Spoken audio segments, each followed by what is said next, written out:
Okay, listen, pay attention, Africa. In our last video, we talked about indirect rule, how it happened among the Southwesterners, the Yorubas. Today, I give you the last part of indirect rule, which I call the Cleme de la Cleme, the magnum opus. That is how it happened among the Southeasterners, the Igbos in Nigeria. Pay attention. If you are joining me for the first time, this is Modern Day Town Crier, the home of truth. Listen. For those who are just joining me for the first time, let me give you a recap because this is the last episode of this series. In the first series of this video, I told you how the Fulanese migrated from the Senegambia to where they are in the present day northern part of Nigeria. I told you how a Fulani Islamic scholar, Uthman Danfodio, used jihad to conquer the indigenous Hausa people. I told you how the British came in 1903 on the 13th of March and conquered the Sokoto Caliphate and unalived Muhammad Atahiru I. I told you how the British introduced indirect rule and how it worked perfectly well in the north because they had a system that enabled taxation. I told you they had the Madawaki. I told you they had the Galadima. I told you they had the striking power, the striking rower. I told you they had the Dogari. They were systems of taxation. In fact, I told you that Lord Lugard himself stated that the Fulanese are genius when it comes to indirect rule. It worked well and enjoyed the north. And then I told you how they came in the southwest among the Yorubas. It worked halfway because the Obas already have an established kingdoms and some Obas were ready to be compromised. So today, I tell you how it worked among the Southeasterners, among the Igbos. Pay attention. This is where it gets interesting. You see, among the Northerners, indirect rule worked like a magic because the emirs had a centralized power.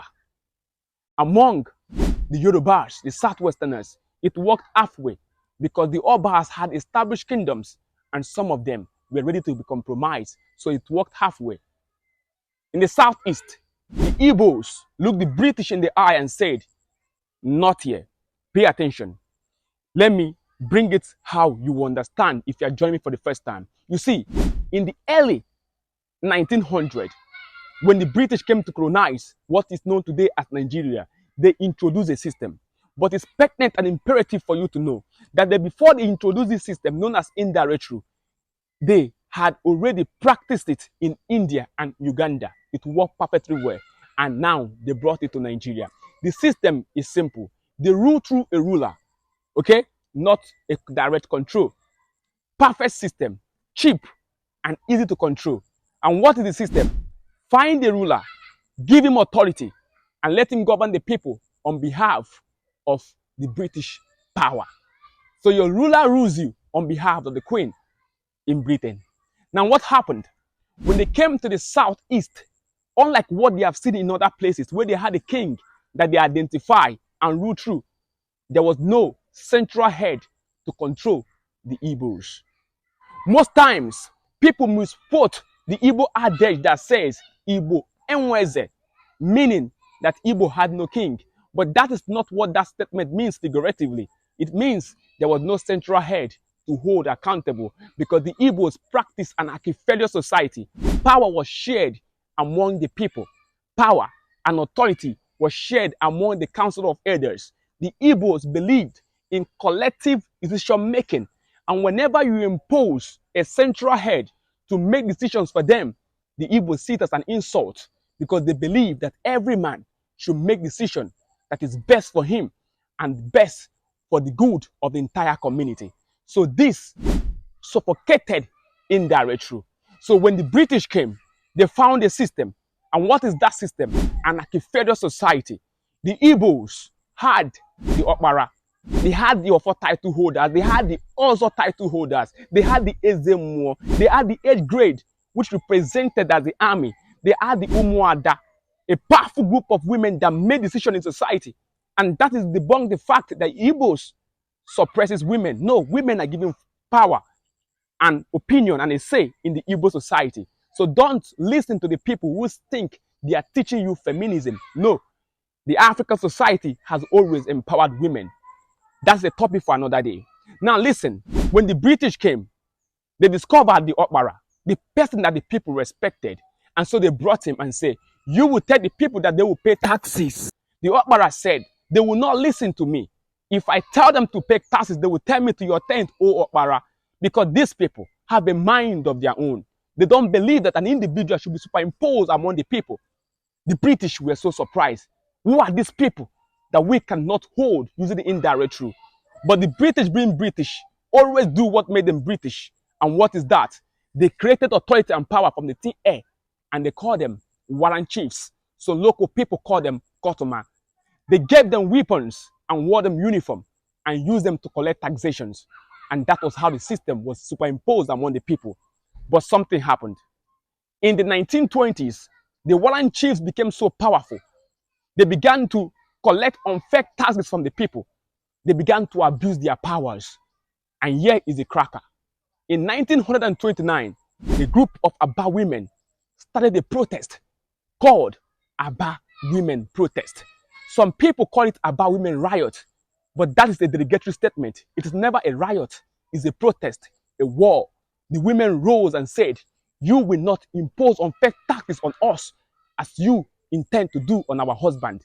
And they protested, and their voice was fierce. It was powerful. It echoed to the voice of the universe. Some of them went naked, and the British soldiers could not look at them. They covered, because these women have shown resilience. This led to the British to withhold the power of the warrant chiefs and brought out a better council of representatives. The Igbos resisted indirect rule. It never worked because their system choked anything about indirect rule. Before I continue, let me introduce something to you called Blackout Thursday. If you look at me, you will see I'm wearing Blackout Thursday. This is a movement initiated by Kingsley and I. This movement is not political. It has nothing to do with religion. It has nothing to do with race. We chose the color black to show you that peace had a color, that love had a color. And black does not only mean bad thing, and black does not mean lack. Black also signifies great thing. So what do? Every Thursday, we put on black to remind ourselves that we all, irrespective of our race, share love that we sometimes fail to celebrate. So every Thursday, join Kingsley and I, wear black, snap your picture, tell your story, send it to me, and I'll put it on my platform so we can promote peace, unity, and love in the world. Today, everyone is wearing black in all communities where we have our presence. Be part of it, and let's promote unity. Let's continue. What you need to understand is that the Igbo society do not give room at all. They did not give room for indirect rule. So it did not work because their nature allowed them to make their decision on their own. It was a direct democracy, an anarchiferous society. And that is that on indirect rule. And if you have been following this episode from 1 to 10 today, I hope you have learned something. And I hope you have gained a wisdomization, which is the intent of why I make such sensitive videos. I love you and I care about you. This is Modern Day Town Crier, the home of where truth lives. I love and I care about you. Remember, I am still going from schools to schools, giving free books to African children for them to read and know early what we learned late. I love and I care about you. Request for books. For those of you who have requested for books and have not responded, bear with me. I will respond. I'm just coming back from work, you can see, and I have to educate you on this because over 48,000 people have requested for this video, and here you have it. And if you want me to make another video, another series and episode, tell me in the comment section. Modern Day Town Crier, make a video on so thing, and I will oblige. The essence is to teach you and for you to learn. I have something for you to do for me. Make sure you are following Modern Day Town Crier on Facebook. Follow this page, Blackout Thursday, and make sure you follow me on Instagram. Subscribe to my YouTube channel, Modern Day Town Crier, and also subscribe to Town Crier Read, where I review books on African perspective. I love you and I care about you. Remember, we are the originals and we are love. I care about you and I love you. Thank you for your support all these years. We are growing and we are getting to the promised land. I have been to the mountain and I have seen the land. I love you and I care about you. Remember, Blackout Thursday, sponsored by Kingsley and Modern Day Town Choir. Don't forget to request for book any day, anytime. I got you covered. And very soon, I'll be coming live to gift you something very special for all your years of support. Thank you so much. I love you. I see you and I feel you. Wisdom Africa is the principal thing. Aha.